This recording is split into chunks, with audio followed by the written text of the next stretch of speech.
All right, hey folks, this is Grease Gossman with QuakeLive.tv, joined here by staff member Space and big money right here, Flysher, the #1 champion of the 1v1 Open, who has a rail that was unbelievable tonight. And I have to say, I'm gonna start calling you Flysher T4. Is that okay? That's all right with me. All right. Okay, for those that happen to watch on the DJ Wheat TV, you know, the coordination between DJ Wheat and Tosspot, they were streaming out the finals on the main stage live all night long. We just wrapped up everything, and it was a fantastic thing. Now, the Open 1v1, I mean, so you're playing against Hardup. Hardup, yeah. Now, Hardup is near and dear to our hearts because he was a heavy-duty Quake Wars player. Was he? And that's where we got our start, was enemy really? territory Quake Wars. And so, you know, while I'm familiar with Hardup, I've met him before, and I love him to death. I had a feeling that you would take him apart, especially you know, on T4, and you did not disappoint at all. So, tell me a little bit about the match. Well, yeah. How are you feeling? I mean, Honestly, being up on that big stage, yeah. like I was like really nervous. I was sitting there, like, I don't know if you guys saw, I got off to a pretty rough start. Right. I'd say. Yeah. I mean, this was my first land, and I was sitting there in boom. front of like 1,000 people or however many people it was. Try a couple. Try a couple thousand. All right. Yeah. Well, I mean. Yeah. Well, I mean, like, either way, I was sitting up there. And well, actually, to make you even more nervous, they probably had something like, my guess would be 20K viewers. All eyes on you, buddy. Yeah. All eyes on me. Well, I'm glad I put on a show on T4. Yeah. I don't know. Yeah. I bet the good players out there could kind of tell I was kind of inexperienced on CA2 though.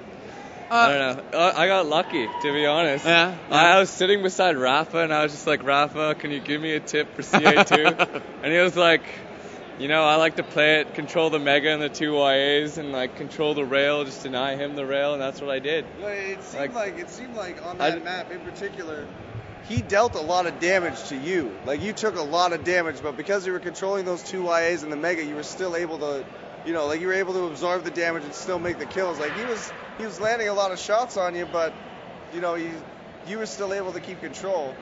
Yeah. I was still able to keep control of the items I was trying to control. Like, I didn't go for the RA very much unless I knew I could contest it well. Yeah, yeah. I got up a few frags early on, and I just kind of tried to hold on to my lead. Now, one thing that we mentioned just a little bit ago, you know, your start on T4, I want to take it back there. Now, Hardup got 3 frags, boom, boom, boom. Now, at that point, we were like, crap, I'm up here on the stage, and, you know, this guy just, you know, got 3 quick frags. I mean, now I'm in a deficit, or we're just kind of like, okay, let me just get into the groove, let me try to collect myself. And on T4, that's hard to do. Honestly, like, I had a great start to T4. Like, I got my YA, and I spammed a rocket at him after he got Mega, and I got the other YA. Right. But then he hit a couple rails on me where I was like, turned around. I was like, what the fuck? Like, what was that, you know? You can say what the fuck. It's okay. What the fuck? There you go. Feel better? Feel better? Yeah, okay. Feel better. But I don't know. After it was like 3-1, and I was just like, okay, you need to fucking turn it up. Yeah. And yeah. Then, you know, and my God, you did. Yeah. I mean. Yeah, no, there was a point where you could really see, like, you picked it up. Started moving around a lot faster, started collecting the items a little bit better. To be honest, started making those shots. To be honest, I was just like, man, there's people online I've known for like 10 years are watching me. Like, I don't want to look like a scrub. Honestly, it's like, fuck. All right. So, next year, you going pro? Next year, I'm definitely going to try to step it up. I'm sure they won't let me back in the Open.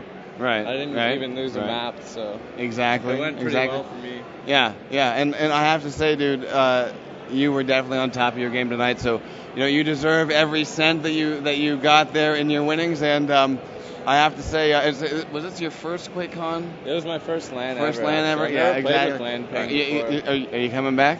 Oh, yeah. Actually, I really enjoyed it here. All right, now, where are you from? I'm from Toronto, Canada. Okay. I'm Canadian too. What happens? Canada, man. My undershirt says Canada. That's what I'm talking about. Yeah. Apparently in Canada, it's required that you wear a T-shirt that resembles your your home country. Yeah, there you go. Canada, represent if you're out there, Canada. That's what I'm talking about. That's what I'm talking about, Canada. I need to show off my Canada. All right, there we go. There you go. Show off that maple leaf. There you go. Yeah, represent. Oh, Right. Canada. Right. There you go. I just want to say before we move ahead at all, one thing I think they should really do next year, because you were in on the tournament seating, is one thing they should consider is the top two from the Open should be like graduated, if you will, to the pro, because I like that. I like that. That should come hand in hand with like you win some money, but also you take the two best out of the Open tournament, you move them to the pro tournament, and chances are they're not going to rank in the bottom two of the pro tournament. And these guys, like, you were in on that. Where did we have Flysher seated? Can you talk about that? Did they say if you were able to talk about that, or? He was very close. There were about 4 or 5 players, all very close, and you were one of them. And Hard Up was another one of them, right? Yes. It was Hard Up and Boots, I think. Slasher was saying I was number 33.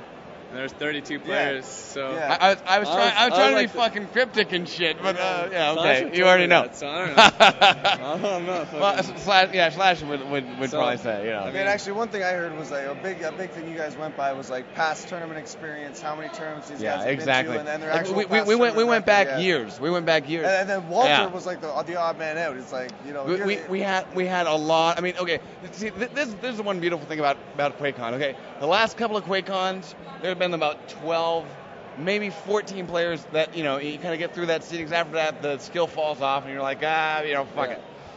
This year, the first round is basically the garbage being separated to the lower bracket. And then this year we sat there like racking our brains trying to figure out the placings for all 32. Exactly all 32, and that is fucking amazing to have 32 players from both sides of the pond showing up to demonstrate. North American sweep, by the way. Yeah, for anyone out there, TTF, it was 1v1, 1v1. Yeah, there you go. There you go. We won. It was nice. Very nice. But to have 32 top talented players, and then still when you reach 32, you're still like, oh god, I hope that kind, I hope that seeding is right, because. No, actually, you know what? It was very accurate. If Hard Up and Flysher were like 33, between 33, 38 kind of area. Yeah. And then they ended up like we got 33 right here. Exactly. Was 30, 34. So. Yeah, exactly. And actually, a lot of some of the data that we also went on was the data that Quake Live has been collecting since its inception. Which you're not allowed to talk about that. Right? I can't talk about I can't talk about what it is. But I will say this. They have this came out. Well, they seeded Raffle 1 based on the statistics. Raffle was 2, wasn't he? I won't go into it. I won't go into it. I can't go into it. But let me say this. Let me say this. Okay, the stats were very close as to how the actual tournament played out, with the exception of a couple of surprises like Destruct. Like he surprised a few people. Okay, and he's probably like secretly practicing. Yeah, exactly. Now, what was hilarious? What was hilarious is when I was putting down my thoughts for who I thought would be seeding. I wrote down Destruct as sort of like kind of high on the list, and like I had Steve-O there and Slasher. They're like, oh no, Destruct is further down. I'm like, I think Destruct can kind of surprise people, but they convinced me, and they're like, oh no. I'm like, okay, fine. You're kind of right. If Destruct has an off game, then he probably won't do that well. But I had him down there. You played him online, and I was totally right. I was totally right as far as his final placement.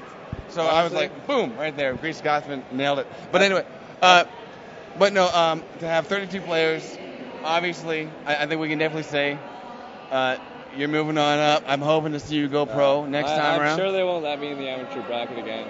Yeah, okay. And that's what I would hope. I would hope that they take the best players from the I was asking about it. It makes perfect sense, right? But the thing is, like, if I get like a 32 seed next year, I'm gonna get knocked out like immediately, pretty much. So if I play basically, Rafa, unless I play like a shitload. But you have a year to prepare. You have a year to prepare. You have hopefully you'll look around for some local lands and things that you can go to without Griffin wants to land with me. I played him quite a few times. I actually played a lot of those players like quite a bit. Like I played Dang, Destruct, Griffin like all the time. And a big part about the tournament experience is actually like the tournament